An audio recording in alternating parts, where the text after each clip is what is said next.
बच्चों, आज की इस वीडियो में आपका बहुत बहुत स्वागत है। मैं आपको अर्थ के आधार पर वाक्य भेद पढ़ा रही हूँ। जैसे मैंने 3 आपको पढ़ा दिया है। अंतिम मेरा था प्रश्नवाचक वाक्य। इस प्रश्नवाचक वाक्य में मैंने आपको समझाया था कि जिन वाक्यों को प्रश्न पूछने के लिए प्रयोग किया जाए कि तुम कहाँ जा रहे हो, तुम्हारा नाम क्या है, इस पुस्तक का नाम क्या है, तो विभिन्न प्रकार के सवाल जिसमें पूछे जा सकते हैं, ऐसे जितने भी वाक्य होंगे उन्हें हम प्रश्नवाचक वाक्य कहते हैं। तो उसके आगे की चीज़ आज मैं आपको पढ़ाने चल रही हूँ। तो यहाँ तक मैंने पूरा कर दिया था। अब मैं अगला पॉइंट डालती हूँ, चौथा।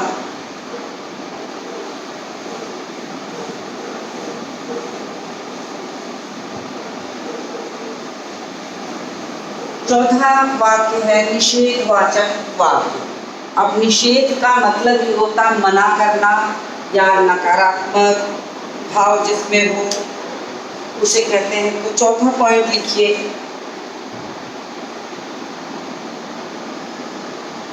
चौथा है निषेधवाचक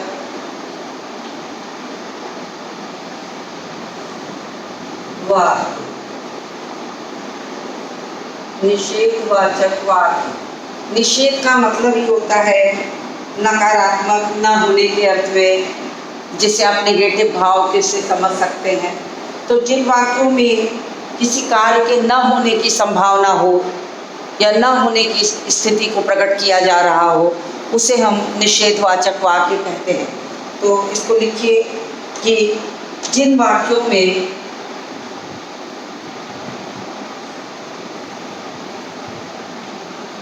जिन वाक्यों में किसी कार्य के जिन वाक्यों में किसी कार्य के न होने, किसी कार्य के न होने, न होने, इसी को निषेध कहते हैं। मैं यहाँ निषेध लिख देती हूँ, न होने का समझ में आ जाएगा। न होने का पता चले, न होने का पता चले, उन्हें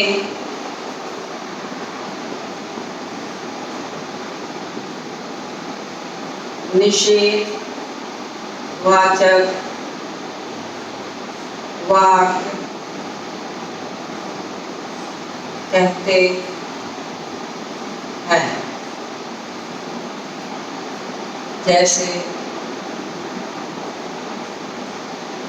जैसे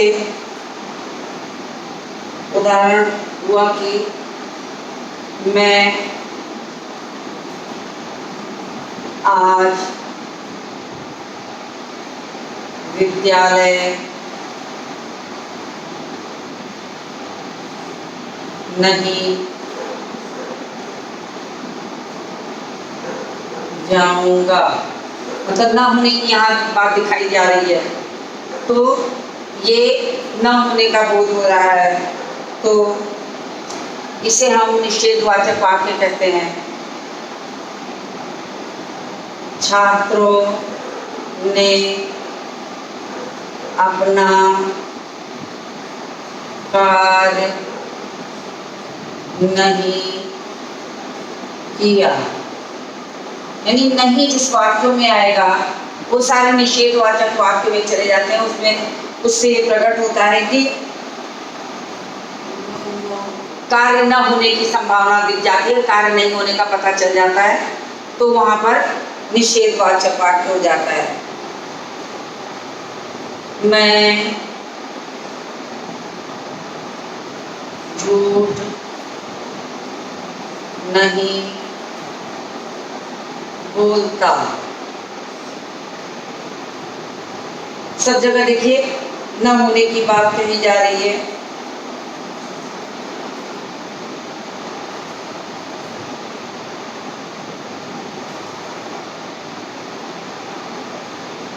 हमें किसी से नहीं डरना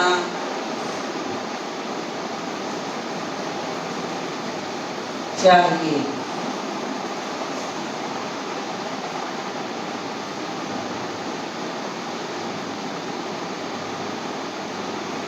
फिर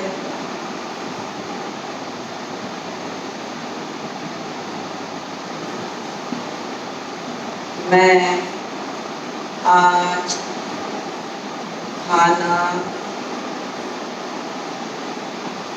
नहीं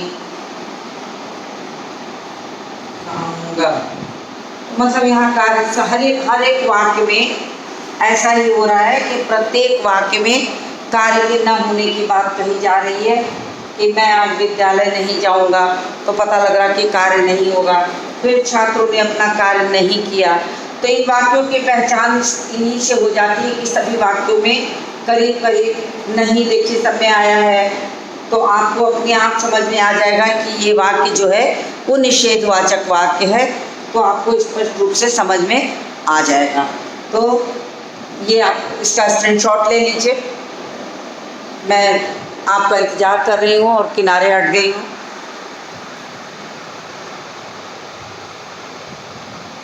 चलिए इसको रब करते हैं। स्क्रीनशॉट आपने ले लिया होगा, तो इसको रब कर देते हैं।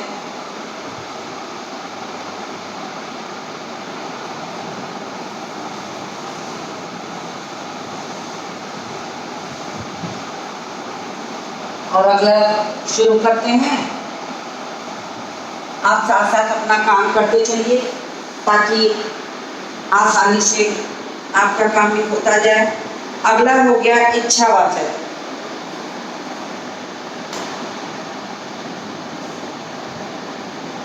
अगला है इच्छावाचक वाक्य। जैसा कि आपको वाक्य का नाम सुनते ही आपको समझ में आ रहा होगा कि जिन वाक्यों से कोई इच्छा, कामना, शुभकामना इत्यादि प्रकट हो, ऐसी चीज़ें पता चलती हो, तो ऐसे वाक्य इच्छा का मतलब होता है कि आपकी क्या इच्छा है, आप किसी को शुभकामना दे रहे हैं, तो वो सारी चीज़ें से पता लग रही है, तो उससे आपकी इच्छा जाहिर होती है। तो ऐसे वाक्य सारे इच्छावाचक वाक्य में आ जाते हैं। तो इसकी परिभाषा लिखिए।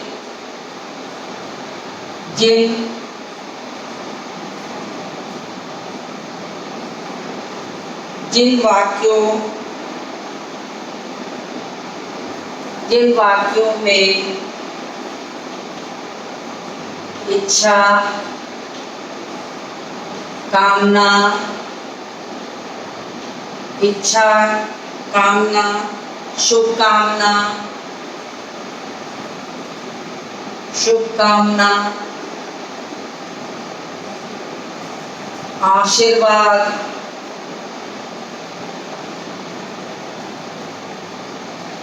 शुभकामना, आशीर्वाद, और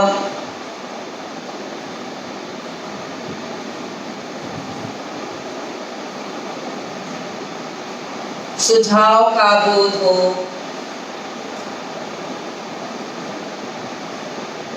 बोध हो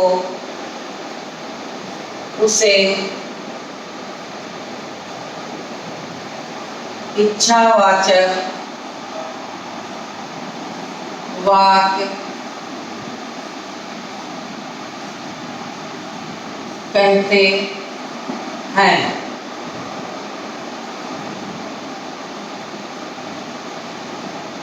जैसे देखिए इनमें शब्दों पर ध्यान दीजिएगा कि किस तरह के वाक्य आते हैं। ये ध्यान दीजिएगा, इच्छा, कामना, शुभकामना, आशीर्वाद और सुझाव इतनी चीजें जिन वाक्यों में मिले वो वाक्य आपके क्या हो जाएंगे, इच्छावाचक वाक्य हो जाएंगे। तो ऐसे वाक्य होते हैं। चलिए उदाहरण लिखते हैं।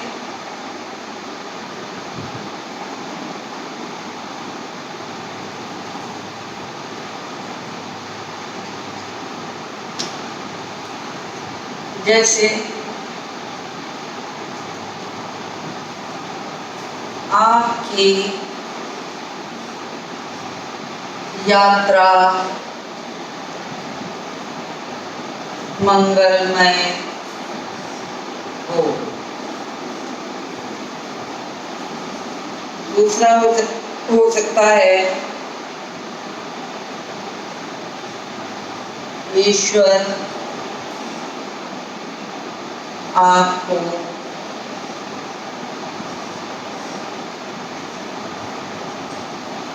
दीर्घायु, ईश्वर आपको दीर्घायु करें। तीसरा वाक्य हो सकता है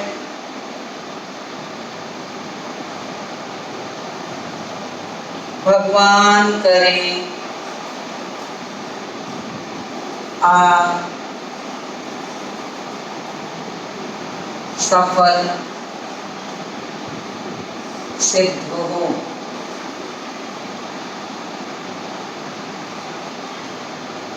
चौथा हो सकता है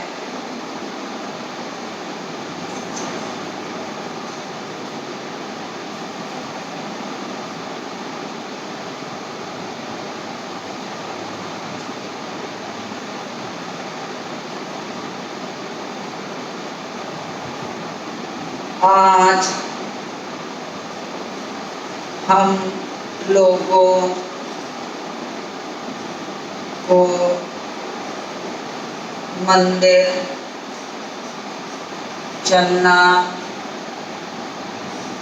चाहिए।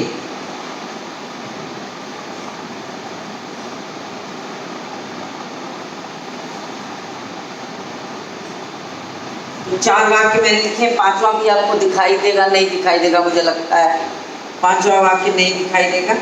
तो चलिए 5वां नहीं लिखते हैं क्योंकि नीचे हो गया है काफ़ी। 4 वाक्य तक ही मैंने लिखा क्योंकि यही आपको दिखाई दे रहा है, तो 5वां छोड़ दे रहे हैं।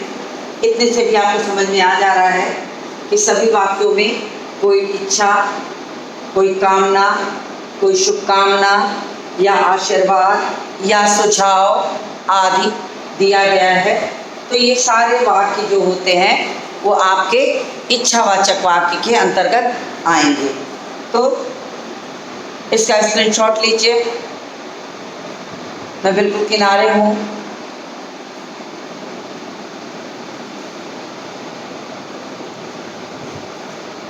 चलिए स्क्रीनशॉट आपने ले लिया होगा इसका, मैं इसको रब करती हूँ।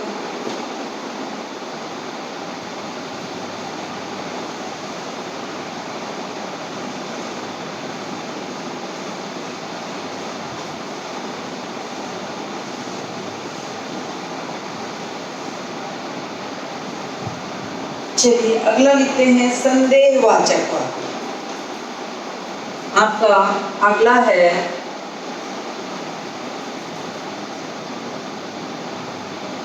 संदेहवाचक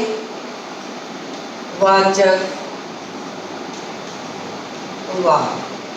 अब जैसा कि इस शब्द से ही पता चल रहा कि ऐसे वाक्य जिसमें संदेह हो, ऐसे वाक्य हो जिसमें संदेह, शंका जैसी चीजें प्रकट की जा रही हों,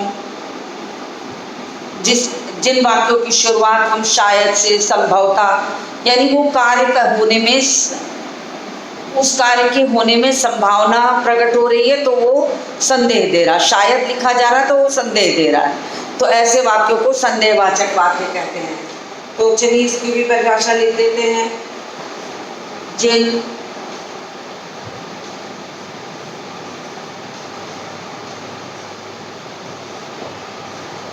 जिन वाक्यों में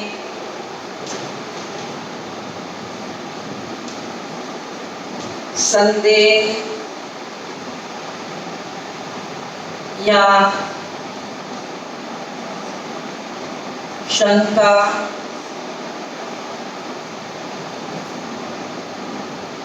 या संभावना का बोध हो उसे संदेहवाचक वाक्य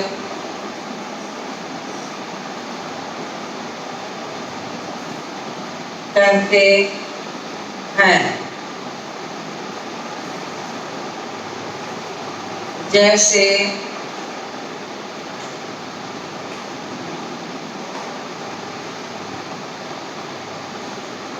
जैसे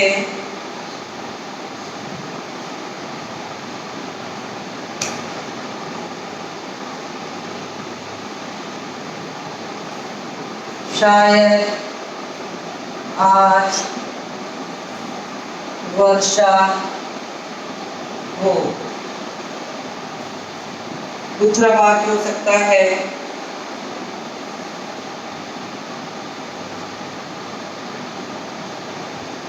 संभवतः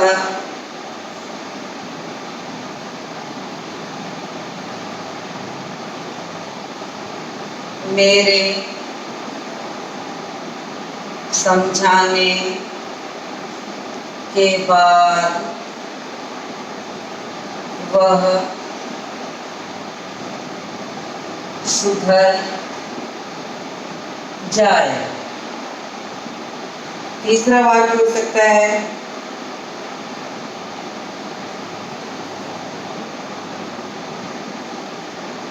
शायद आज पिताजी आ जाएंगे।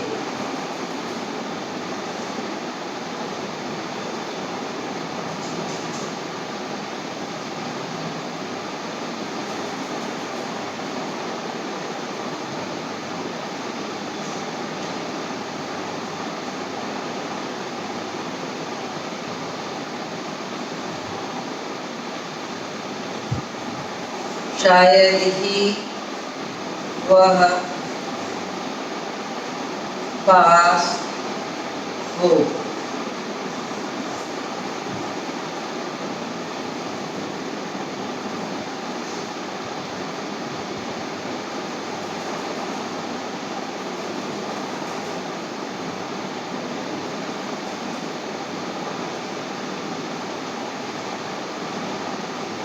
संभवतः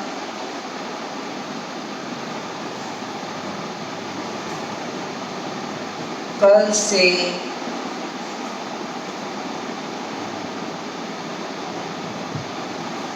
बनारस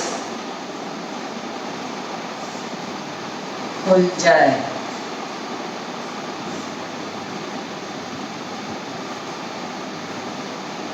तो संभावना यहाँ सारे वाक्यों में व्यक्त की गई है। तो ये संभावना वाले वाक्यों को पहचानना बहुत आसान है। सभी वाक्यों में संभवतः, शायद ऐसे चीज़ों को प्रयोग किया गया रहता है। तो जिसे आप एक बार अगर याद रखेंगे तो आपको आसानी से पहचान हो जाएगी, या परिवर्तन करना होगा तो भी आप आसानी से उसी वाक्य को, विधानवाचक को बड़ी आसानी से आप संभवतः और शायद लगा करके विधानवाचक को आप संदेहवाचक में परिवर्तित भी कर सकते हैं। तो ये आप स्क्रीनशॉट ले लीजिए, ये भी हो गया है। फिर मैं आगे आपको 7वां और 8वां भी लिखवा दूँ। तो आपने स्क्रीनशॉट ले लिया होगा, मुझे उम्मीद है आपका हो गया होगा। तो मैं रब करती हूँ।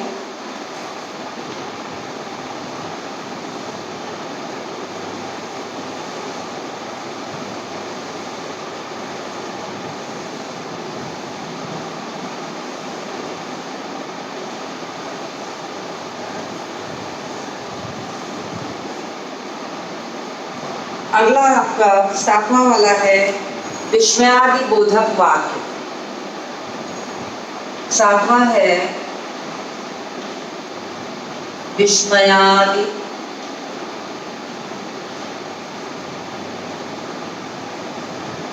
बोधक वाक्य।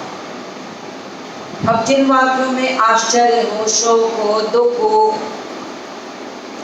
और किसी अन्य तरह का दुख का भाव हो, आश्चर्य का भाव हो, शोक का भाव हो, ये सब प्रकट किया गया हो, तो ऐसे वाक्यों को विस्मयादिबोधक वाक्य कहते हैं। तो मैं इसकी परिभाषा पहले लिख देती हूँ कि जिन वाक्यों के माध्यम से, जिन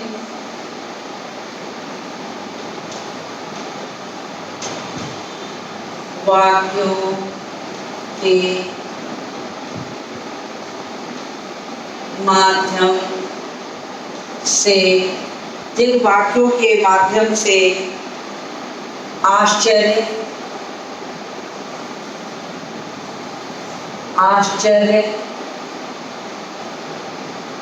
हर्ष, शोक, घृणा, आश्चर्य, हर्ष, शोक, घृणा आदि के भाव व्यक्त हो, उसे विस्मयादिबोधक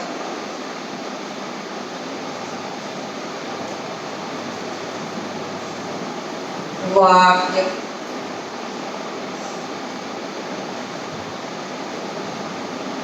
कहते हैं।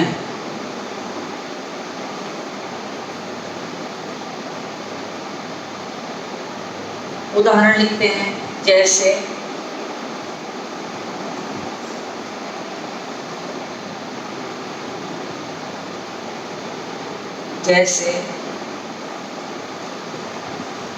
अरे आप कब आए?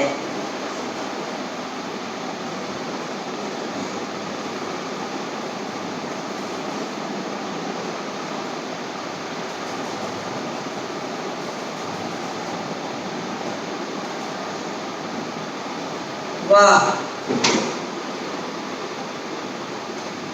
कितनी सुंदर इमारत, कितनी सुंदर इमारत है।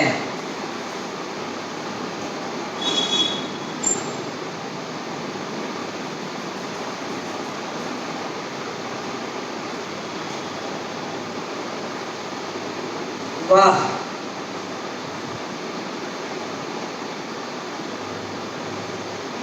क्या सुंदर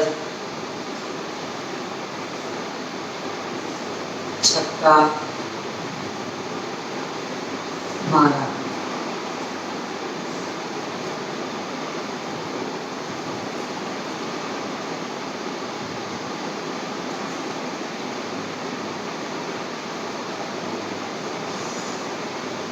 ठीक,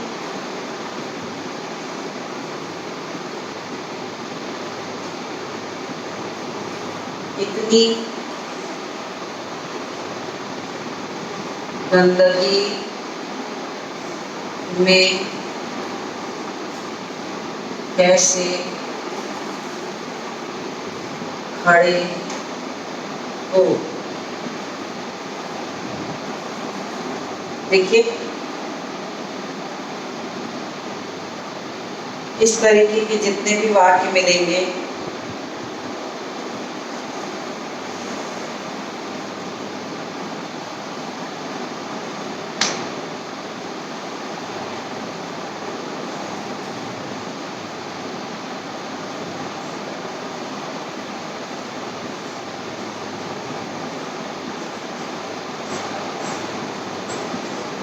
अब देखिए सारे वाक्य जो हैं, आपको कहीं शोक का, कहीं आश्चर्य का, कहीं घृणा का, कहीं हर्ष का, तो ये सारे भाव प्रकट कर रहे हैं, जिनकी पहचान होती है कि उन वाक्यों के आगे ये चिन्ह लगा होता है, विस्मयादिबोधक का चिन्ह लगा होता है। जैसे अरे आप कब आए, ये आश्चर्य का भाव है।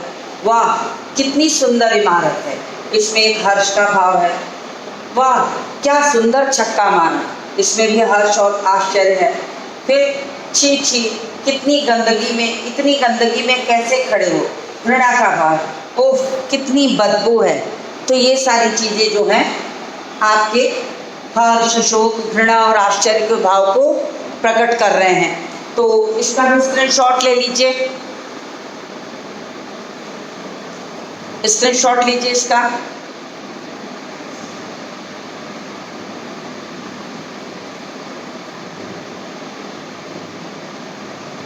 मुझे उम्मीद है आपने इसका स्क्रीनशॉट ले लिया होगा। मैं बिल्कुल किनारे थी तो मैं इसे रब करती हूँ।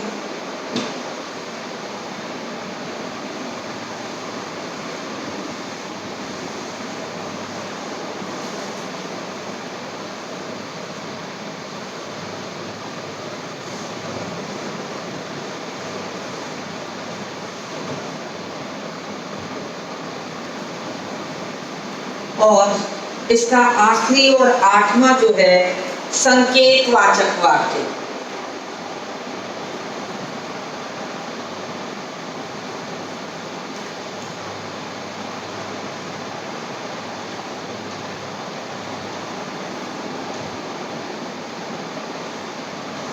संकेतवाचक वाक्य, संकेतवाचक वाक्य है ये। अब देखिए, संकेत का मतलब होता है जिस ऐसे वाक्य जिनमें किसी क्रिया के माध्यम से किसी दूसरी क्रिया के होने का संकेत होता हो, तो ऐसे वाक्यों को हम कहते हैं। और ये वाक्य जितने भी होते हैं अक्सर आपको जोड़े में दिखाई पड़ेंगे कि एक वाक्य में एक क्रिया संपन्न हो रही हो तो दूसरे वाक्य में उसका संकेत मिल रहा हो। तो ऐसे वाक्य जो होते हैं वो संकेतवाचक वाक्य होते हैं। यदि पढ़े होते तो पास हो जाते। अब यहाँ पर यदि पढ़े होते कहा जा रहा तो तभी पास होने का संकेत मिलता। तो ये ऐसे होता है। चलिए मैं पहले इसकी परिभाषा लिख देती हूँ। जिन वाक्यों के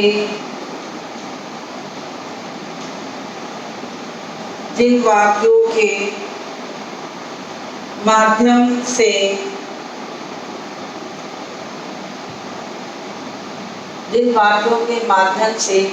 एक क्रिया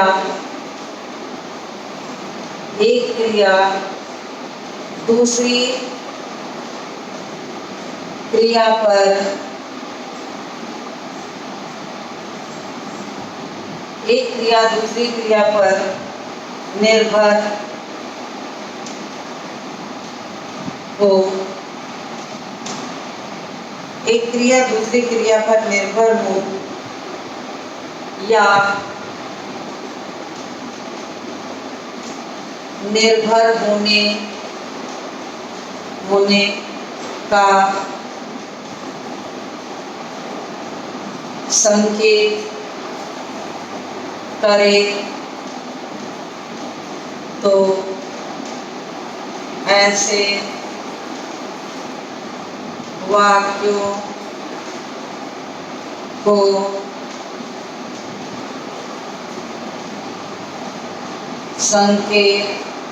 संकेतवाचक वाक्य कहते हैं। एक यानी दो क्रियाएं एक साथ आपको दिखेंगी और एक दूसरे पर निर्भर दिखाई देती हैं। यानी एक क्रिया का माध्यम संकेत मिलता है दूसरी क्रिया का। तो यहाँ पर हम और ये वाक्य जितने होते हैं अक्सर पेयर में जोड़े में होते हैं। तो जैसे यदि तो, अगर मगर, जैसा वैसा इत्यादि।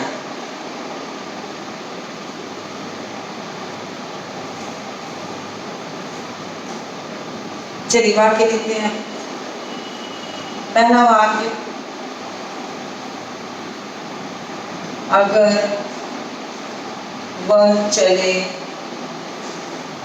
तो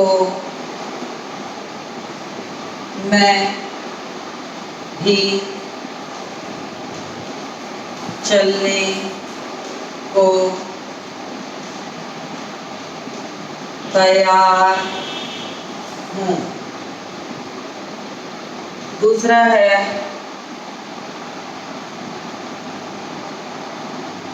यदि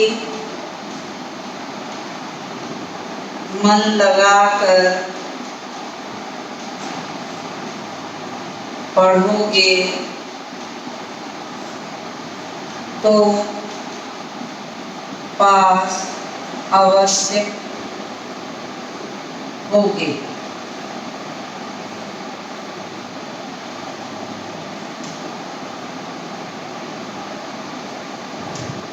यदि वर्षा हुई तो फसल अच्छी होगी।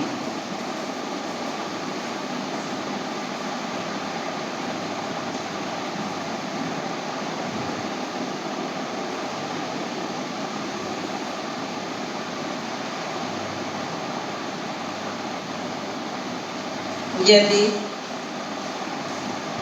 मैं